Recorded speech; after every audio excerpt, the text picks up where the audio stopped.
Alright, so what is up guys, it's Zura here, and today I have for you, kind of really late, but better late than never, right? My Liberator deck profile, after with this new set 12 stuff.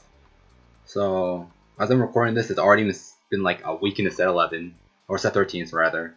It's a little late because I had to wait for Spark to get my last Garmore, so that's why this is a little late, but regardless, it's here now. The deck is done.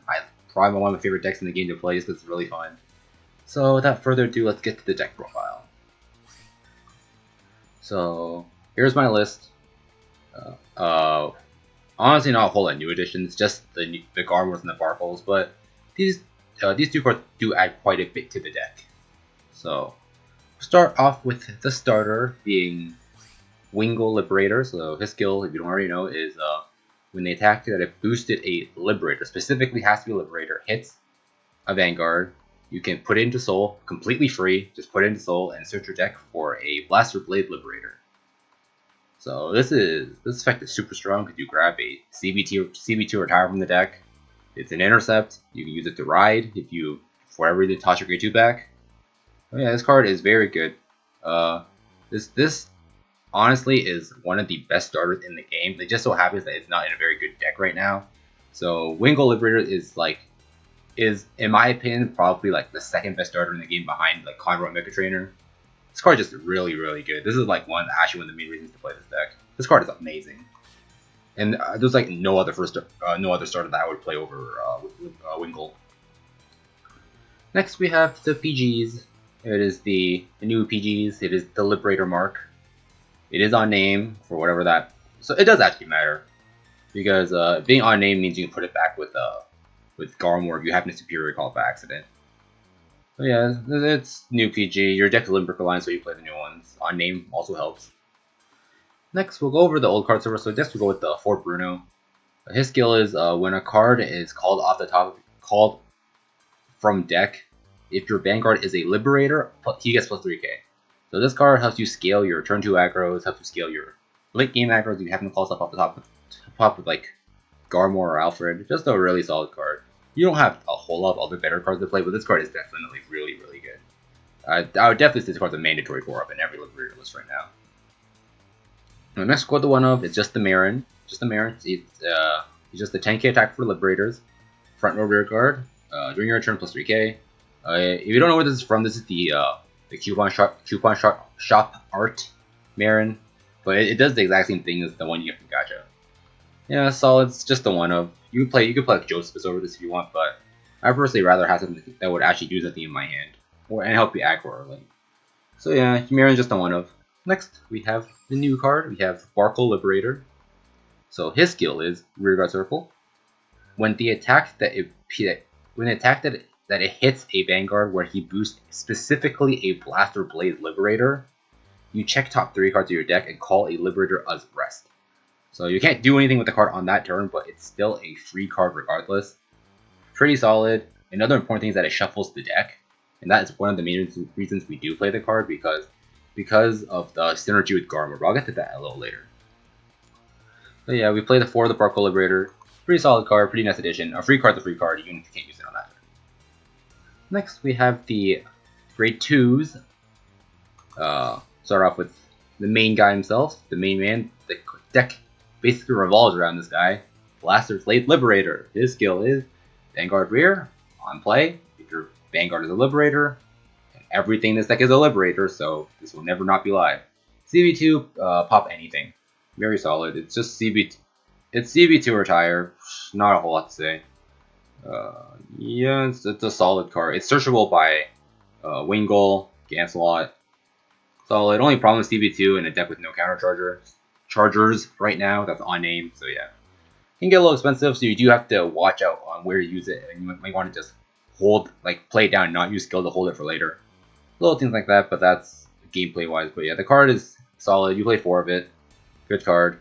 Before you could get away with playing less, but now since Barkle exists, and since he only works when you boost Blaster Blade, he just kind of became an auto 4 in the deck, so yeah.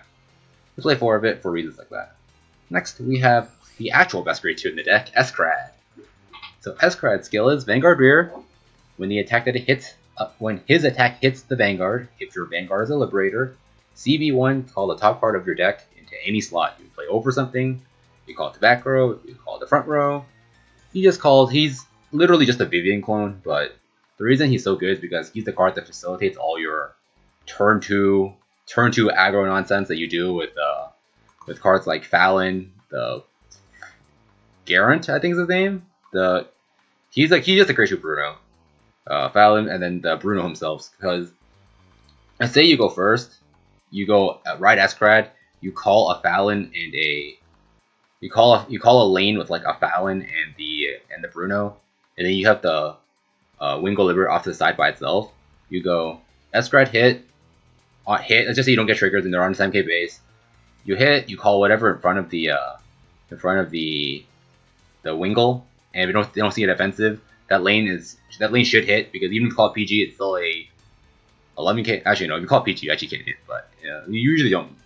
Unless you get super unlucky, that lane should hit, don't get defensive. That hits, and even if they get defensive there, because you call something off the top with Escrad, Bruno becomes a 10k booster. Fallon's 12k, so that would hit for 22. So that would hit over the defensive. If I did my math right. If I didn't, then I'm bad. But like, yeah, regardless, this card Escrad lets Bruno scale, and then these cards let you scale with this to aggro, so you can end up doing upwards of like 3 damage turn 2, which is really, really strong. Which is what this deck's really good at. You just hit them in the face really hard turn 2. So yeah, that's why we play that Escrad. He's the main enabler of all these shenanigans turn 2. And I did mention the Fallon earlier. So what does he do? He's just the 12k attackers for Liberators. He's really good because he scales turn 2.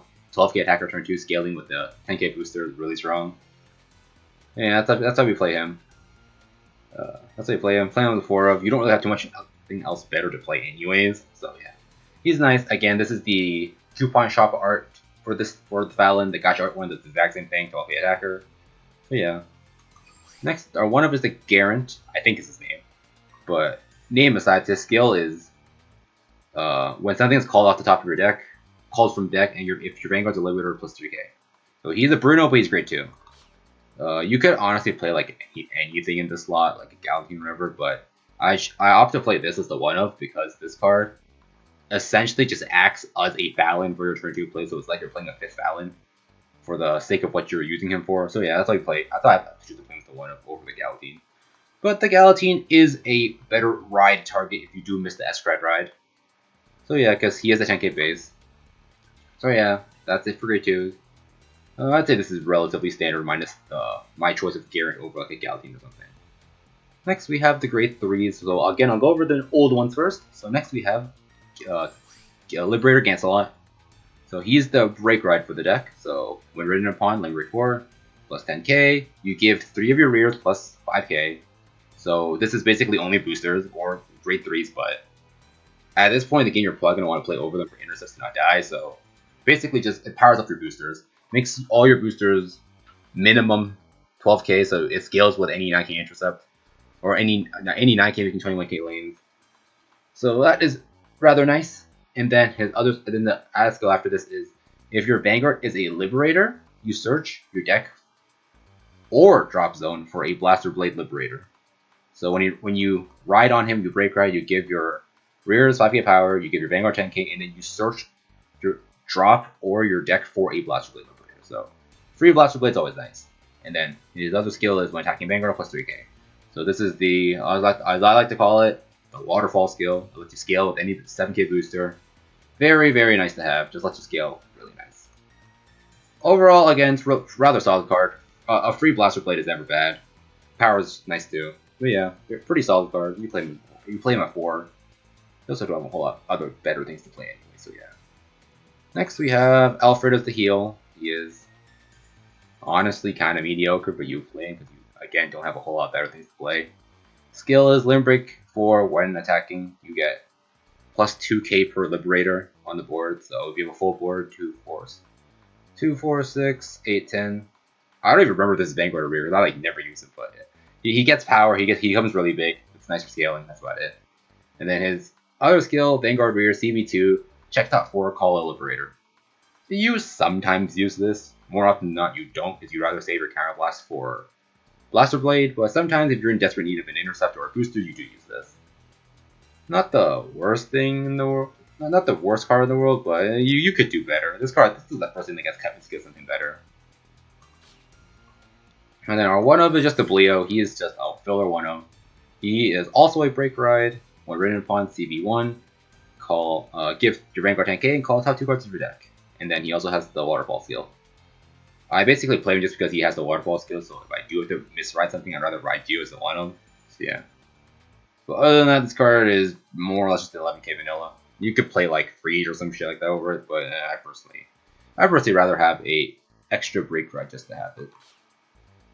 And then the final grade 3, the Garmore Liberator.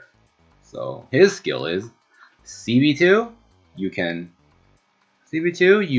call cards off the top of your deck onto empty rearguard circles until you fill your board up. So if your board is literally just your Vanguard and no rears, you CB2, you check the top 5 and you call them. You don't check all 5 at once, so you can't look at 5 and call them to where you want them. You have to preemptively call them. So if you end up if the last card ends up being a intercept or something, and you don't have any front row slots up, you have to call it behind Vanguard. And that kind of sucks, but his Limbrick isn't really why you play him anyways. Limbrick's nice. You'd use it every once in a while, but this is definitely not why you play this card. You play this card for its other 2 skills, mainly its second skill. So his other skill is Vanguard Circle on play, not locked behind Limit Break, by the way. So only the call skill is locked behind Limit Break. This skill is not locked behind Limit Break. So on play, until the end of your opponent's turn, I'm pretty sure, Garmore himself gets the skill. Your Liberator rearguards cannot lose intercept and cannot be retired by card effects.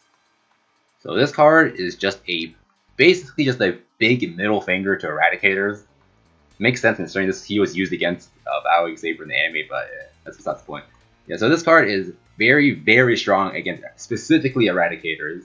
It's also good against stuff like Kagero, who also has Retire, and it can also stop Revengers with their Blaster Dart Retires. Yeah, so this skill alone is what makes Garmore a really strong card, and puts Liberators into like a really weird like anti-meta pick where like if you expect to play against a bunch of Eradicators, Garmore's a really good pick to play because you can just shut down their like entire turn, especially if you keep rewriting Garmore. So yeah, that's really cool. And then his other skill is on attack, you get to anything, not just the Vanguard. On attack, you can choose in a Liberator rearguard and put it at the bottom of the deck, and he gets 5k. So this skill is nice for scaling, and the reason why I said before that the Barco is good because it shuffles is because you can use Garmore to put triggers back into your deck, and then use Barco to shuffle your deck so the triggers aren't at the bottom anymore. And obviously the power is nice. But another cool use you can use for this card is in the Link Joker matchup, because this skill does not protect you against locks, so your stuff can still get locked. The cool thing about this is that you can hit a rear, you can like swing like rear to rear, and then Vanguard to Vanguard, and put one of your front row cards back into your deck so you open that slot up so they can't lock it. That's just a cool little thing you can do in that matchup, so it also happens to be against that, so yeah. Garmore is a pretty good card. Honestly, I would say this card did bring Liberators into relevancy, because before it was kind of lacking, because all you had was like your cool turn 2 play with Esper, and that's basically it. So yeah, this is my list. I have been playing with this quite a bit once I finish my Garmore playset. This list is very fun. I do definitely implore you to try it. It's probably one of my favorite decks in the game right now. But yeah, and after this awesome games for you guys, like and subscribe, all the good stuffs, and tell me what you think about this deck in the comments, and I'll see you guys next time. Peace out.